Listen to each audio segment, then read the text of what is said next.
Hi, I'm Tony Nichols, and welcome to Chamber Chat.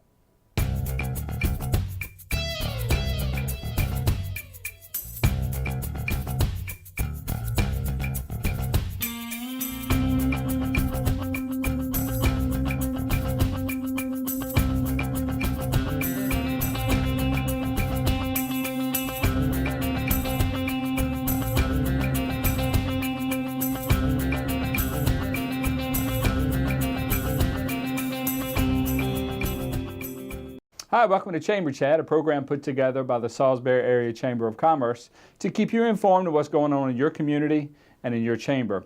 And joining us now on Chamber Chat is Erin Hillyer with Shore Craft Brew. Beer. I don't know, I'm in awe to have you in front of me. Welcome to the program. Thank you very much. Thank you for having me. So everyone probably thinks that Shore Craft Beer, I have a couple of the t-shirts by the way. Oh, good. That Shore Craft Beer is a brewery. It is not. We're an organization. We started, I have oceancity.com and a bunch of different websites, primarily tourism focused. Mm-hmm. And Shore Craft Beer we started in October of 2014 because we had 19 breweries and nobody knew it. The hotels didn't know it, the bars and restaurants didn't know it, and we were missing a gigantic tourism opportunity. So we created Shore Craft Beer to make the Shore a top 10 craft beer destination. Well, to make it a destination. You stole my second question. Why create an organization or an entity such as this? But it's to get the word out. It's to get the word out, and it's to sort of educate people, one, on craft beer and how cool it is, two, on the economic driver that craft beer has become, and to make our Shore a craft beer destination so that basically the money flows here instead of going elsewhere. There's a lot of information on the website.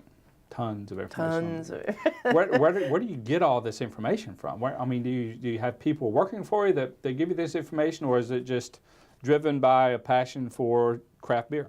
Well, I'm passionate about craft beer. Or yes. Yes, the answer to that is yes. So I have writers, and we put a lot of content together. We work with a lot of the tourism businesses, the hotels, the bars and restaurants, to create events, to create festivals where I'm sure you got your t-shirts. Yep. And so that's what we do, is we're trying to make the Shore a top 10 craft beer destination. And when I was looking to see how we could do that, Virginia was number 7. And I was like, well, what do they have that we don't? Sure. And one of the things they had is that the governor had proclaimed August as Craft Beer Month in Virginia. Okay. So Jim Mathias was in a meeting with us, and he's like, I can do that. So he got the governor and a Senate proclamation. So this will be the 3rd year that February is Craft Beer Lovers Month.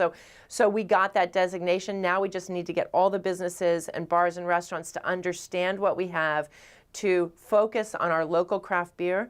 And one of the reasons that's important is 67% of every dollar spent on local craft beer stays local. Wow. And it doesn't matter where you spend it. It sounds like there's a bit of a challenge to get everybody on board. What do you perceive the challenges may be? I think there needs to be a paradigm shift. You know, I talked to a woman and I said, hey, we should get this women's group together and we should go to the breweries and they should tell us about their beer and tell us about why this is valuable. And she's like, I don't like beer. You know, when it's spirits or wine, let me know. Mm-hmm. And I think that's what people don't understand is I do believe there's a beer that everybody will enjoy. You just have to find it. I hate IPAs.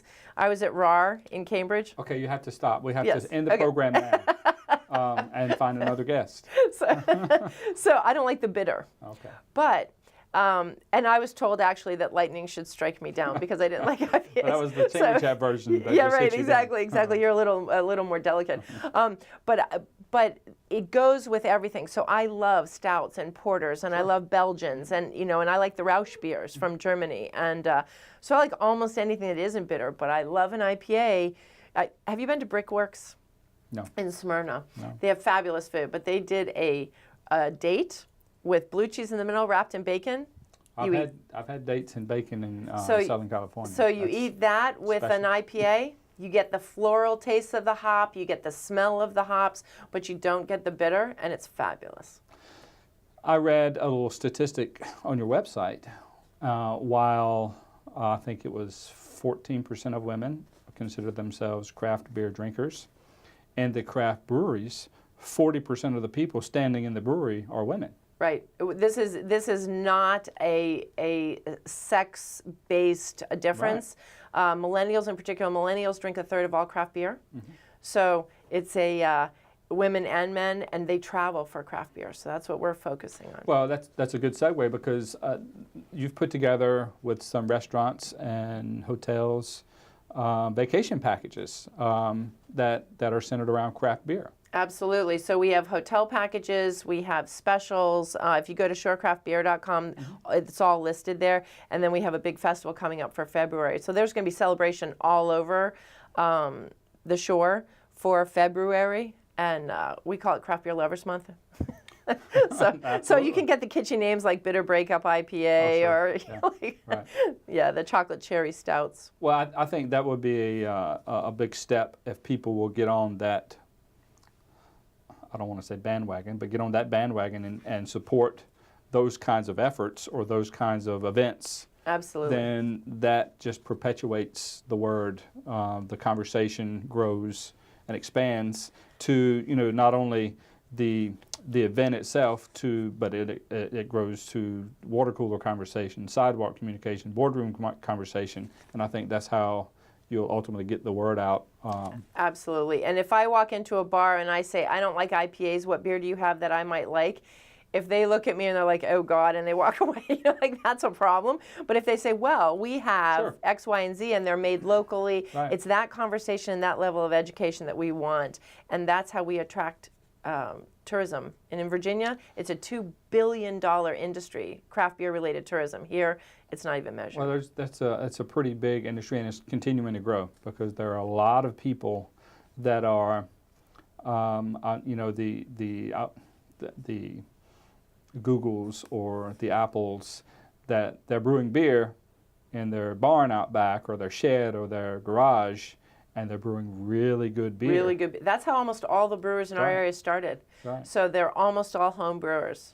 And so that's where the businesses come from. That's where the economic development comes from, when there's opportunity for those people to step out with as little pain as possible. Artistry and the craftsmanship of beer is no different than food, and it's something we should be celebrating, because it's a very local, very exciting new development in our area. But it's just a fad, right? No, absolutely not. So that's how this got started. Is in 1985, when I graduated from college, I hated beer, and I would walk around with a little beer in the bottom of my glass so I wouldn't look like a nerd.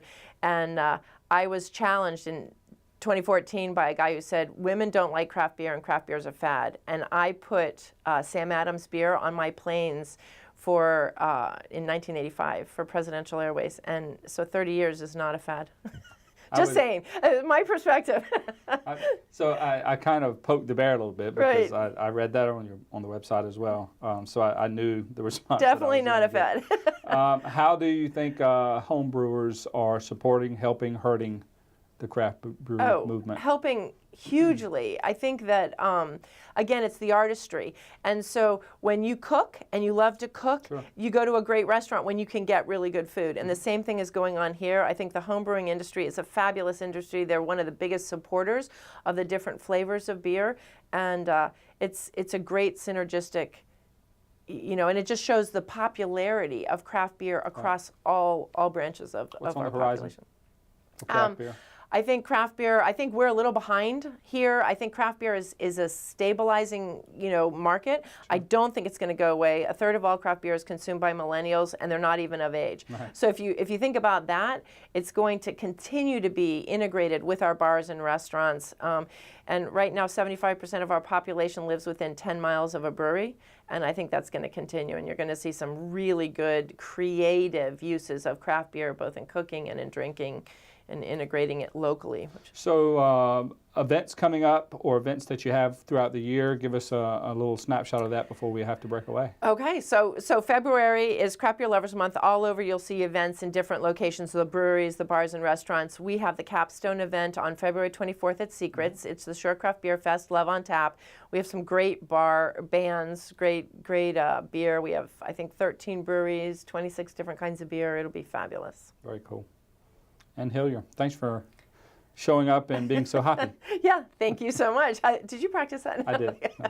We'd like to thank Thank you as well, and I'd like to give you an opportunity now to take a look at the upcoming events with the Salisbury Area Chamber of Commerce.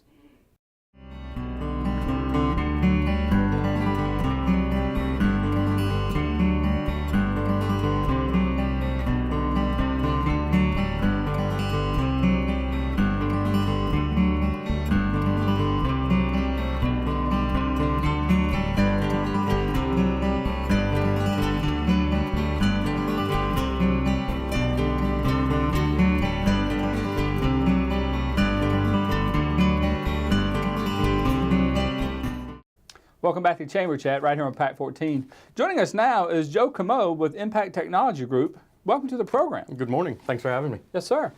You're here to talk about something that is near and dear to my heart because we have been affected by it multiple times, my family, in the last couple of years even. Cybersecurity. Absolutely. Why is that a thing?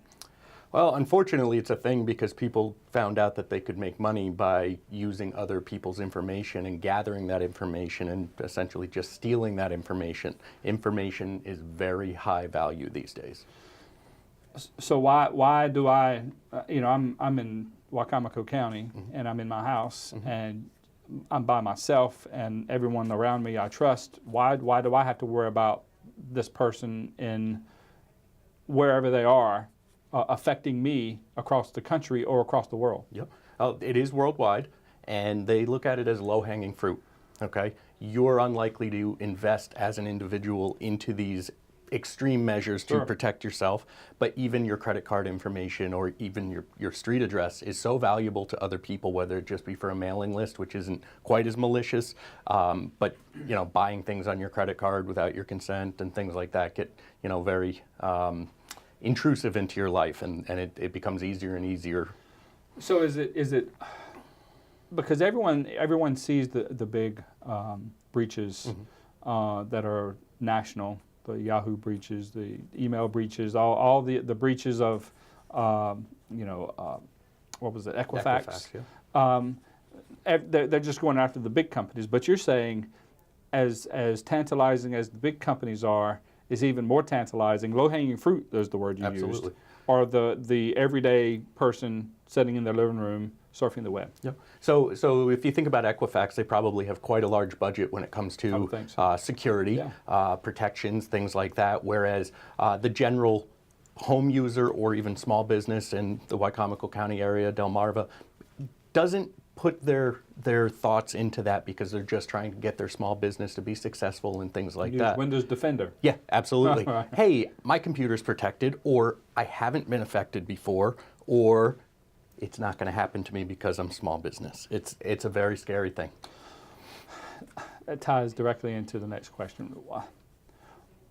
It's not going to happen to me. It's always someone else. I'm too small. Are those the traps that we fall into? I hear it every day. No, that's too big. I'm just a small business. I don't need that. Nothing's ever happened to me before. But if you have any of your personal data, your business data, or even more importantly, your client data on your network, there's no money too much to invest in protecting that, whether it be from lawsuits of that data being stolen and used because you didn't have protections in place, or your reputation being harmed from this data. Any of this stuff is detrimental to your business, and if you're that small business, that might end your business. Well, it makes so much sense when you say that. I know we were just talking off camera, week before Christmas, our accounts were hit, our cards were hit through banks. And that's not the first time this happened. And at one point, I even had to close an account because the bank told me that someone from Crofton, Maryland, logged in to my online checking account. That means they had to have username and password, and we don't readily give that stuff out to people. Yep, it's so easy to get. Biggest misconception out there. And if you think about it, what do you need to change a password these days? You need an email address and you need a username. True. Most usernames are your email address. Right. Once you have that email address, you can get right in and reset a password. Doesn't matter what you had it set as. It's reset. They go do what they need to do. Very dangerous. Didn't even think about that. Is there any way to find out who's doing it? Do we ever catch these people? You never hear of someone getting caught. Right. Very rarely. So back in the early days of cybersecurity hacking or security breaches, there were, more or less it was just a fun game down the street, young kid at home. Seeing if they can get in. Now this is worldwide businesses that just focus on doing this. Some of this may even be government sponsored so that one government can get information from another government. All of this is so deep in the dark web, we'll never find it. I think I have the solution, and we can find it. We hire a bunch of 14-year-olds. Absolutely. The smartest ones are the youngest ones. Right. Yep. Yeah, with every generation, they're doing things. I mean, and we're walking around with computers in our pockets now that were certainly stronger than any computer I had when I had Windows 95. Windows 95 was great in its time, but it wouldn't survive a day in today's world. All right, so I've seen commercials, and I think I know what it is, but I'm sure I don't. The dark web. My assumption is that is a marketplace where you can buy and sell my stuff. That's very high level true, but so much deeper, so much darker. Okay, what you see every day on the internet is, the Facebooks and CNN and whatever sites you go to on a daily basis. Yeah. That's the tip of the iceberg. There's so much more under the surface where all the nefarious things are happening. All of the stolen information transfer, drug sales, all kinds of things happen there. You need special software to do it. Really, really deep to get in there. So you can actually pay a company, so I hear, to find out if your information is on the dark web. Yes. Because I'm not in the field, that boggles my mind. If we can pay someone to find out if it's out there, then why can't we find out who put it there? The locations of the data are often anonymous or masked in a way that it's so many layers deep that you're not able to find that. We've all seen the movies where it's, whatever email or phone calls bounced off, 22 different servers or sites or wherever, so there's really no way to trace it. Yep.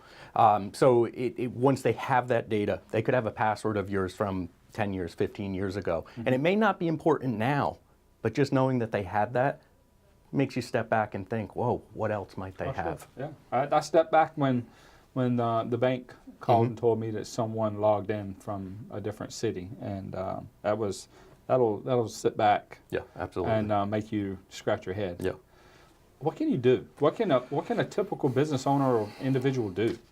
The biggest piece that you can do is be educated. Be aware of clicking on things in email that you're not expecting to have. Look at the little link that shows up. Hover over it. Look click at the little here. Link that shows up. Look below. Make sure you know what you're clicking on. So education is number one. Number two, don't go new places out there on the web. Stick to what you know. It's safer that way. They have protections in place. By doing that, you have protections from Visa or MasterCard for your credit card information.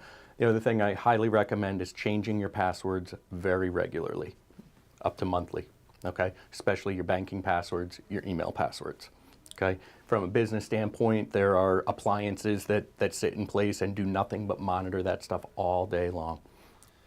My son does a lot of online gaming, and that's certainly the probabilities of getting hacked in those kinds of environments are very high. Yeah. He uses a password coder or key or whatever. Are those things viable, or yes. they? The bad guys are always going to be one step ahead. Okay, so whether you're using a password encryption tool or a password management tool, there's still ways to get into it.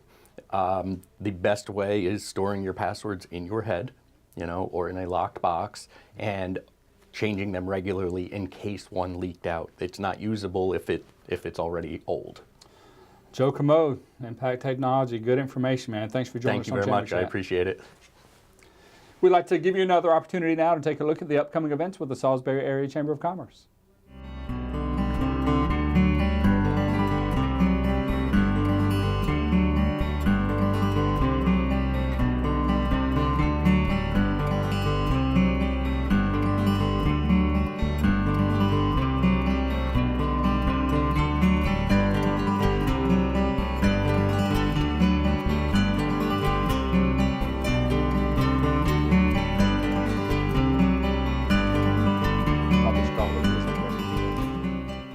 Welcome back to Chamber Chat right here on Pack 14. And joining us now is Erin Wood with the Voice Radio Network. Welcome to Chamber Chat. Thank you for having me. How ironic is this? We have a radio personality or a marketing person on television.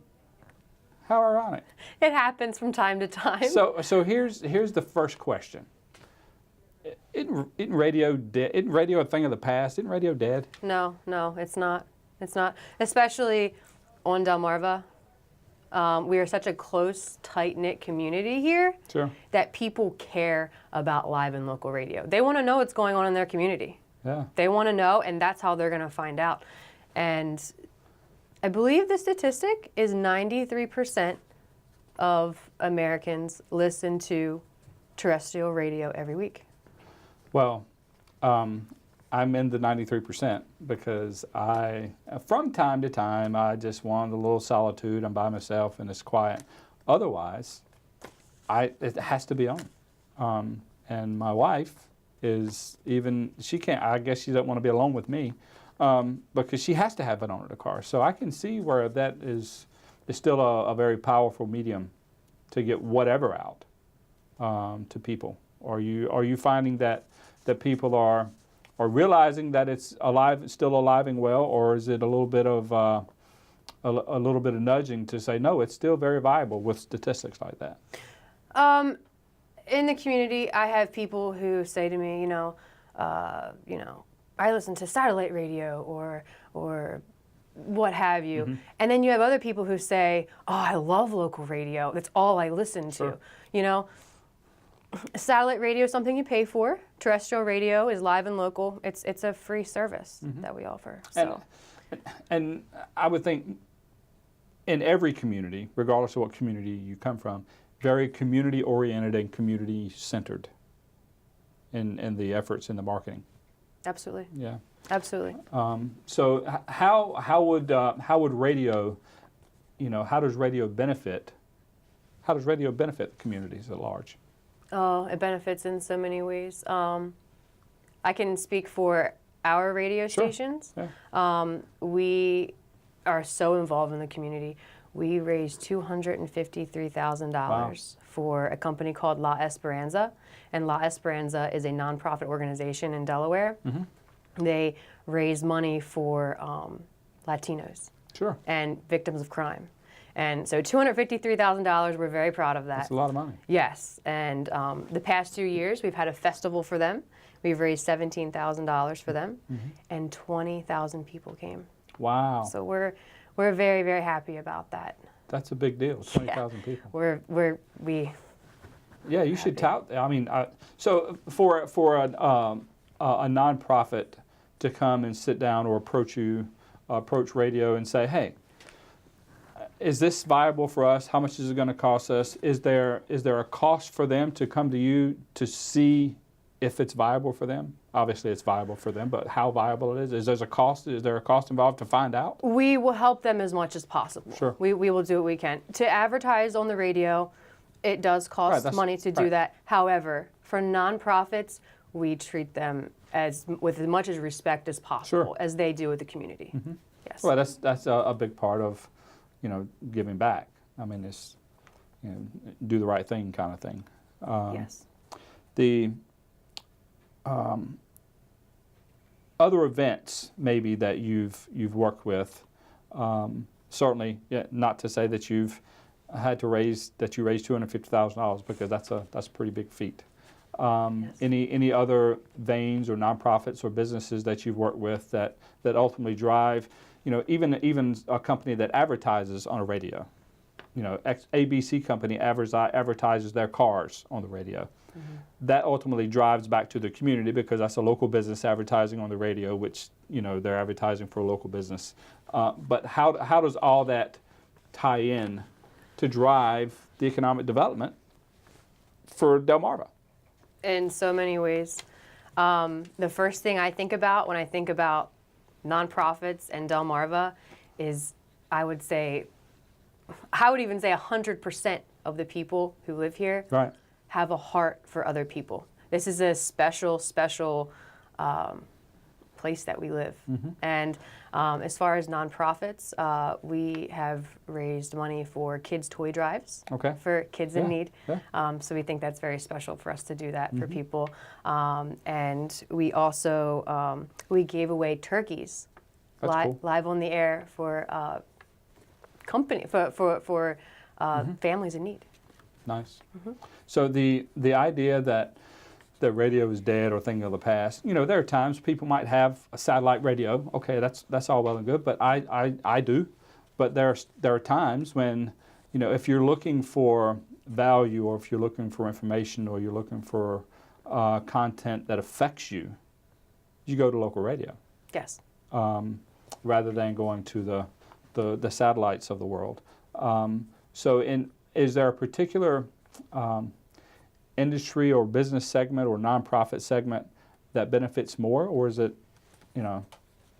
if you dip your toe in the water, the benefit is universally the same? I would say it's the same. Yeah. And you're talking in terms of people or companies who advertise with us. Right, the value that they get from it. Because the reach is the reach, I would think. Yes. The reach is the reach. The value you get is, I would say, the same. Now, if you did more ads than another nonprofit does, sure, more people are going to hear that.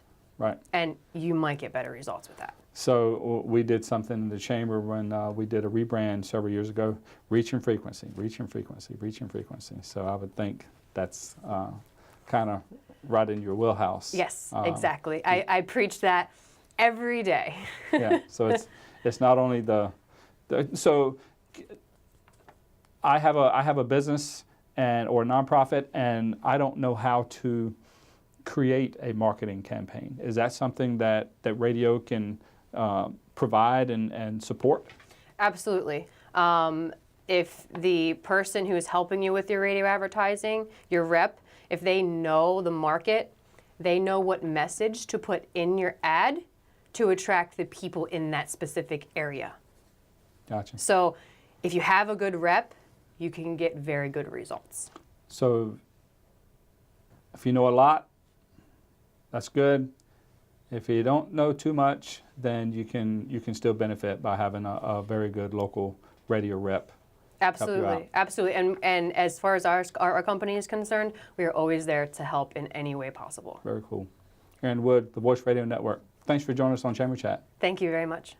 And we'd like to thank you for joining us on this edition of Chamber Chat. And as always, if you missed a portion of this edition or you'd like to view previous editions of Chamber Chat, you could utilize Pat 14's on-demand feature or visit the Chamber's website.